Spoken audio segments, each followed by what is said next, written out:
Blog Talk Radio. Welcome, world. Welcome once again to Tuesday Talk with Key West Lou. I am your host, Louis Patron. Got to tell you something. I just spent the last hour watching the Democratic debate, and I have to share something with you. Each one of them came to play. It's like a college basketball, football game when one team's real hot, wasn't expected, and they played terrific over their heads probably. But every one of them is there tonight, ready to play, and are playing. And I'm going to say something else. They all look good. And with the exception of maybe two, they were good, but I think somebody else or with different background is needed. The rest of them could take Donald Trump on in a debate, and I'm going to tell you something, cut his testicles off. Excuse the way I put it, but they were that good tonight. They all went for the jugular against each other. Their thought process was excellent. Their points are excellent, and they didn't take anything from each other. That's the story there. It's terrific. I'm impressed because they haven't been good. The Democrats have sucked up till tonight in their debates. Okay, we got quite a bit to cover tonight. We are in very serious times. I don't have to tell you that. They seem to get more serious every week, and our problems seem to change every week as to seriousness. I can only cover a few tonight because there's too many. I wrote my blog this morning. I had three major things I wanted to talk about, but I stopped after two because if I went on to the third, no one would have finished reading my blog. It would have taken them a half hour. Just can't do it. But we're going to do the best we can tonight. Stay with me. We're going to go to South Carolina, which I've already been there to tell you about the debate. India, South Carolina, sanctuary cities, China, Italy, Rome, and Hong Kong. All right, I want to start with India.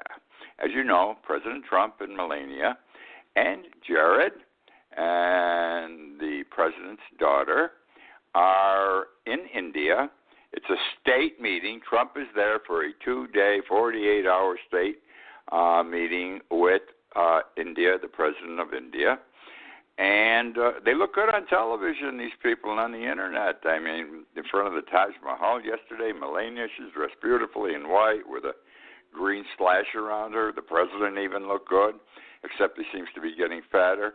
I think, however, anyone who goes and stands in front of the Taj Mahal has to look good. Putting that on the side, I want to open with Donald Trump tonight. This is going to be humorous. I think it's humorous. I may offend some of you as I express myself on this subject tonight, but I do think it's funny. Donald Trump's in India, and we all know what the president eats for lunch. He has a McDonald's hamburger, okay? In fact, he loves hamburgers, especially McDonald's hamburgers. Some nights he has a steak. Still beef. He likes beef. Nothing wrong with that. I like a good steak. He can't get this in India. He cannot get this stuff in India because India don't serve beef. They don't kill cows. The Hindus make up a significant portion of Indian society, the Hindus, and they revere the cow. They hold the cow sacred. There are many McDonald's in India. However, they all serve vegetarian hamburgers. None of them serve meat hamburgers, and you can understand why. So I don't know how Donald's satisfying his need to feed himself, but he ain't getting beef in India. Now, this is the part where some of you may be offended. I apologize, but I do think it's funny. And it's true, too. And probably the truth makes it funny. Trump eats steaks. They say he tries to get a steak in a night. But he has to have, with his steak, ketchup. And when he's out, people have to be sure to have those little bottles of ketchup next to a steak. Now, I think that's funny. Some people in this country do put ketchup on their steak. Very few, but some do. I'll acknowledge that. But I can understand why Trump was never accepted in New York society. And the reason for one of the reasons had to be that he was never accepted in New York society, because he put ketchup on his steak. Who the hell puts ketchup on their steak? And I think that's humorous. I think that's funny. And that shows you that something's wrong with Donald Trump. I want to talk about Bernie Sanders. Made a great run in Nevada. Got to give the guy credit. I mean, his victory was stunning. Could be the Democratic candidate. However, I'll tell you tonight, if you watch the first hours I did of the Democratic debate, everybody was on him. They were cutting him away, slice by slice. And everybody's cutting each other up, so it's not just Bernie. But Bernie's getting hit because he's leading, and that's the way the game is played. I don't think Sanders is right for the country. And it's because he's a socialist. No country has ever survived that is a socialist nation. Or you can say, well, Denmark does it, but you got to understand, in Denmark, people pay 75% of their income for taxes. Never go over in this country. Never. But you know, look at Venezuela, look at Cuba, look at communist Russia. Pure socialism. They didn't make it. They just don't make it, because you just can't suck everything out of people to give away to somebody else. A capitalistic society is better. A man becomes worth based on what he puts into something. But yet we take care of those who don't have enough, because most of the people try to provide, not only for themselves, but everyone. But everyone has an opportunity to make a buck and not have to share it all with someone. So, and I think Sanders' programs are wild. This country can't afford. I'd like Medicare for all. I believe it should be a right. I don't know how the hell you do it. I think we were lucky to get Obamacare, probably the greatest thing that President Obama accomplished. Let's build on it. Social Security sucked in 1933 when Roosevelt got it passed. But we have built on Social Security and made it better. We should build on Obamacare and make it better. Sanders, in my opinion, is not the man. This country, Trump will kill him. They'll argue good against each other. I got to tell you, even Bernie Sanders was good tonight. They'll kill each other, Trump and Sanders, in a debate, but his philosophy will kill him in the end. I don't think he can win. Now, who do I like? You know, I'm zeroing in on two people, and I'm zeroing in on Joe Biden. He's been there. He's done it. He's tried and true. He's mature. He does know everyone all over the world. He does understand how Congress works. We don't want an extremist. Trump has taken us to the far right. We don't want to go to the far left. We want to go in the middle again. We are a moderate country. A moderate country. We don't want to go to the extreme, and Trump proves we should not go to the extreme. So I like Joe Biden. I also like Mayor Pete. Mayor Pete is fantastic tonight. The first hour of the debate, Biden was good also, don't get me wrong. But this guy, he's got a mind on him, 37 years old. I think he's brilliant. He comes out and he says the right things all the time. Are they right because I agree with them? Yes, I agree with everything he says, and I agree with the way he says it. He has this talent, a manner of expressing himself. He's so sincere, and he's right to the point. So that's the story there. Bernie ain't my man. Going to be curious how the numbers show up tomorrow in the polls. Now I'm going to move on to something you people may not be aware of, something you may suspect, however, and it needs to be talked about. I've talked about it for the last 2 years quite a bit, but people don't seem to get into this. I want to talk about Trump's shock troops. You heard me, shock troops, military people. Let me start this way. I've been saying consistently, probably for 3 years, but quite a bit in the last 2 years, that ICE Trump was preparing them to be his private police force, and they were going to be his Gestapo. Beware, America, ICE is the Gestapo in the making. Turns out, while Trump's been screwing around with that border wall and getting all this money, he not only was trying to build the border and build detention centers and all this stuff, he was developing a border patrol, a special group of the border, a border Border Patrol. And this group is equal to or worse than ICE. They work in tandem with each other, and if there ever is going to be a Gestapo group in this country loyal only to the president, it's going to be the Border Patrol in tandem with ICE or without ICE. So here's the story. Trump's proposed 2021 federal budget includes billions of dollars to expand his system of detention centers, build more of his wall, and deploy more ICE, Border Patrol, and other paramilitary forces, okay? The Border Patrol are considered the elites in the federal system. Now, they consider themselves the elites, and Trump considers themselves the elites. Just last week, the Trump administration announced that the Border Patrol was going to be sent to the sanctuary cities like New York, Chicago, Los Angeles to assist the ICE agents, okay, in arresting illegal immigrants and getting them out of our country. Well, and Trump said, don't worry. They're only going to stand in the street in order to intimidate. That was his idea, his suggestion. And they would back up ICE by intimidating the people.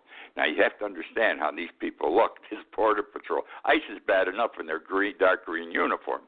These guys are in brown war fatigues. They got these big helmets, that black face mask. They carry guns. I don't know guns, but I've never seen these kind of guns. They're huge. And they also have trucks or tanks or something like that they come on the street with. Can you imagine on the streets of New York City, we're going to have these people?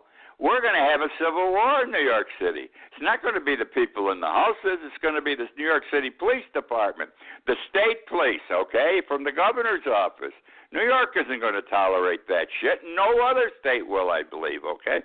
I don't know where the hell the president gets these ideas, but this is what's coming. It has been announced, okay? All right. Now,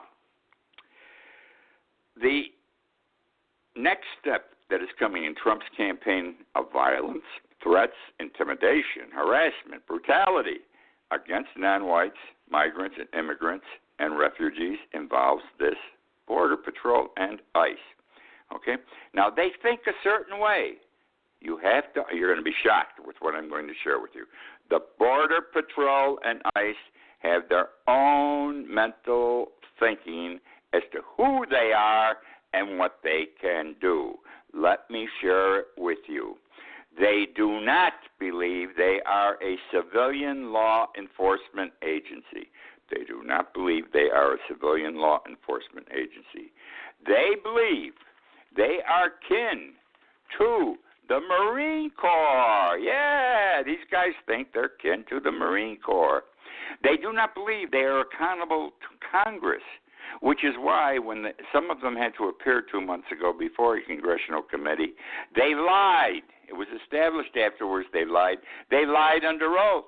But because they don't believe they are accountable to Congress, they can lie to Congress. Makes sense, all right? They believe they are only accountable to, follow this, they are only accountable to the president. And even only if that president is like Donald Trump. I mean, if the president isn't like Donald Trump, then they don't believe they owe him any allegiance. And now they are a totally separate military body sitting out there, free to do whatever they want, anytime they want. This ain't healthy for our country. Now, they do not believe also that they are answerable to local police, FBI or CIA, or any other law enforcement agency. They claim to be the premier law enforcement agency, superior to all others. They talk, and they publicly talk. They say they will become a national police force. Who needs a national police force? We know we have enough police forces. They will become, I'm laughing, but it's scary, a national police force to be used by a president to enforce laws even among and against United States citizens. You heard me. To be used by a president to enforce laws among and against United States citizens. And don't think Donald Trump would not do that. Last year, border and ICE, they were training together. They began training together. And here's how they're training. And it tells you what they got planned. They're training in facilities designed to stimulate the buildings they might encounter in American cities and towns. In other words, how to fight your way down Fifth Avenue or 196th Street in New York City. Okay? Would you believe that? They have been and are being trained in tactics, strategies, and weaponry used by special forces like the Green Beret and other commandos. Wow. Yesterday's evils, long thought banished. I thought, and I think you think, there are a lot of evils in history have been long thought banished from civilized societies. They're reappearing, okay? Reappearing with alarming speed. Concentration camps, for example. I'm not going to pronounce this correctly, so I'm going to spell it also. The Uyghurs, Uighurs, in China. They are the largest mass detention since the Holocaust, the Uyghurs in China. To the migrant detention centers in the United States at Fort Sill, Oklahoma, rather, to be exact. We've got them in the United States. And let me tell you about Fort Sill, because you're going to be hearing a lot about it in the very near future. It's an army post. Recall historically, it was at one time a reservation for dispossessed Native Americans. Then an internment camp for Japanese American citizens during World War II. It is presently being designed, redeveloped, and planned for use as a holding pen for migrants. I repeat, a holding pen for migrants. Can you imagine? They're going to treat these people like animals and put them in animal pens. That's just what it sounds like, and that's what will happen. My concluding thought on the issue. I believe a banality of evil is in the making. A banality of evil is in the making. It has a chilling effect. You can feel it. Some of my words had to give you a chilling effect. And all I can say, my friends, beware. Don't say it's not going to happen. Don't say Trump wouldn't do it. It can't happen in the United States. You're blind if you do not see it coming.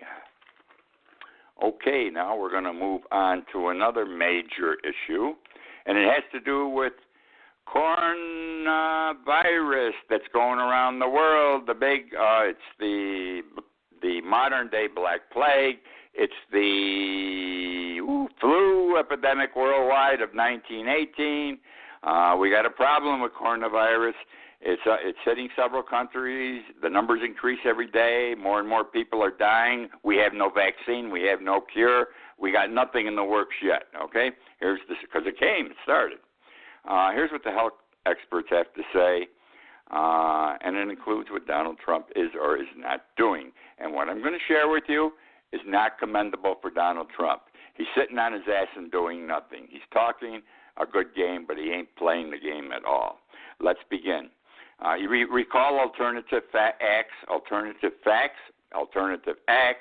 It was right after the inauguration, Trump's inauguration, that his counselor, Kellyanne Conway, the blonde-haired woman, was on Meet the Press, and the issue came up. Sean Spicer had gone out and lied about the number of people watching the inauguration. He lied. It was more. He said it was more than actually occurred. Trump brought in more people than Obama. We all knew it wasn't that way. It didn't look that way. And when you compared the pictures, you knew it wasn't that way. And she said, that's okay, though. That isn't lying. That's using alternative facts. And that's what's happening here. They're falsehoods. But they become acceptable under Trump. Look at Donald Trump. The New York Times has been keeping a record of how many times he's lied since he's been president. In excess of 16,000 times he's lied. I don't know anyone who's lied that much in their entire life. If he were a Catholic, he'd be on his knees in the confessional every Saturday for hours, okay, explaining away his lies. But they're falsehoods. And what Trump is saying can't stop the epidemic, the pandemic that is looming above us and is about to hit us even in the United States. Okay, now, yesterday, this involves the stock market too. The stock market dropped 1,000 points. Wowee. It was the third largest drop in 124 years. So it has to mean something. Normally, a day after a major drop, the stock market comes back.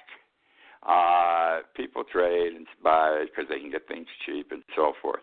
Didn't come back today. Started off, it came back for the first hour or so. It was 150 points in the plus. What happened? It closed over 900 points down. So in 2 days, in excess of 1,900 points, the stock market has dropped. Trump keeps telling you, look at the market. It reflects the economy. Now, why is this happening? The problem of coronavirus started in China. It's gotten out of hand. China can't seem to cope with it. It's just there, and it keeps spreading big time. Now it's in Italy. Italy's the first European country that's had the problem with any significance. I think they only had 6 or 7 cases, and the next day they were up in 3 or 4 times that number. So it's spreading widely now in Italy. Iran's getting buried with these cases. Trump says, "Oh, don't worry, we don't have that many." By the way, I think we had 11 when he said that. As of yesterday, there were 48 cases in the United States. I got to be frank, though. 36 of them were people who were returned to the United States off of the Diamond Prince cruise ship. Okay, but they're here. It hasn't hit on to spread yet here, but it's coming, the medical experts say. There was a meeting, there was a hearing on Wednesday before a congressional committee, a Senate committee, on the problem of coronavirus. What the hell are we doing? What's it about, and what are we doing? And the medical experts from all over the country attended. They testified. And they all said this is a big-time problem, okay?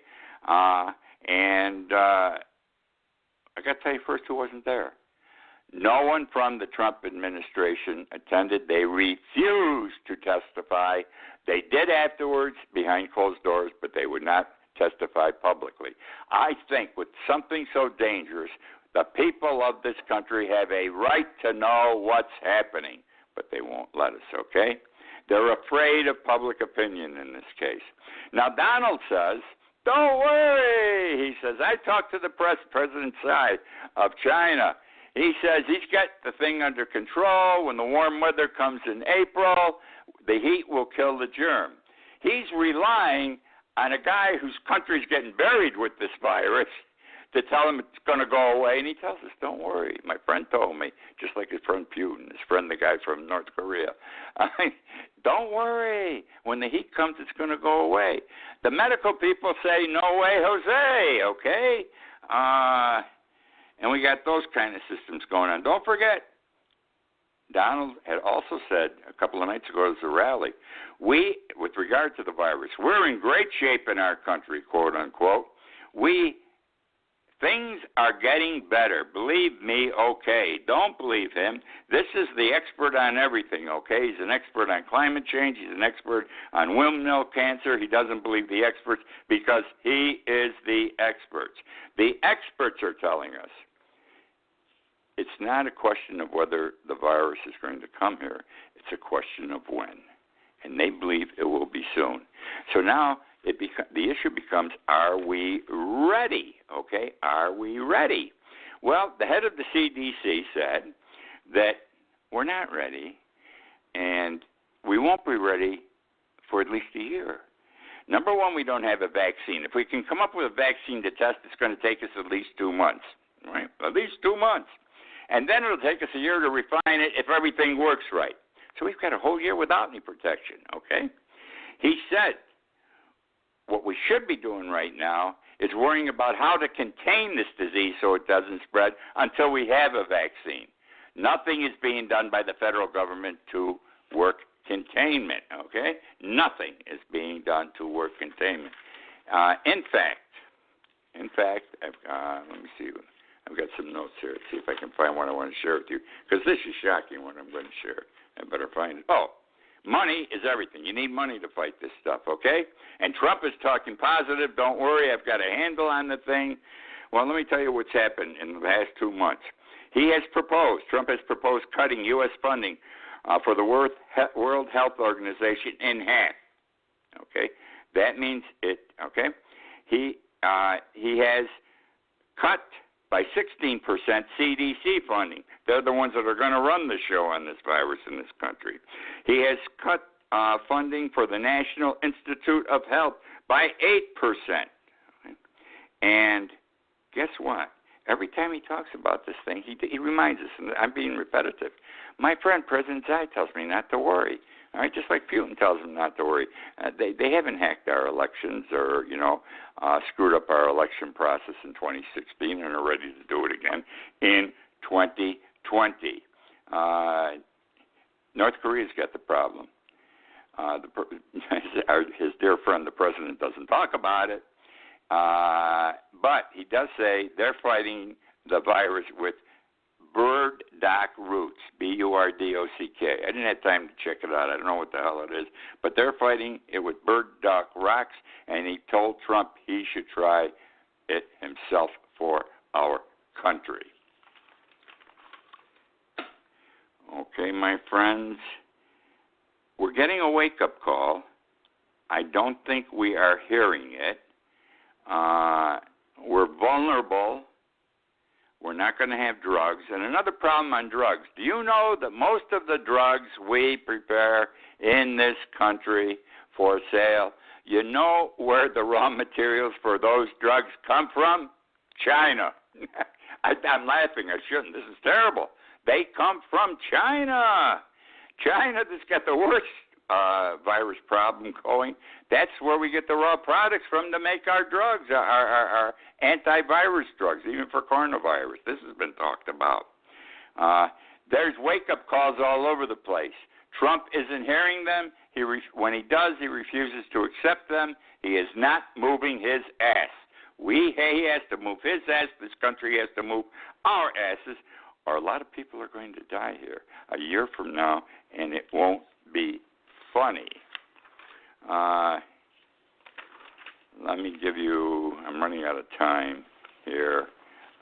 Let me just see here what I can share with you very quickly.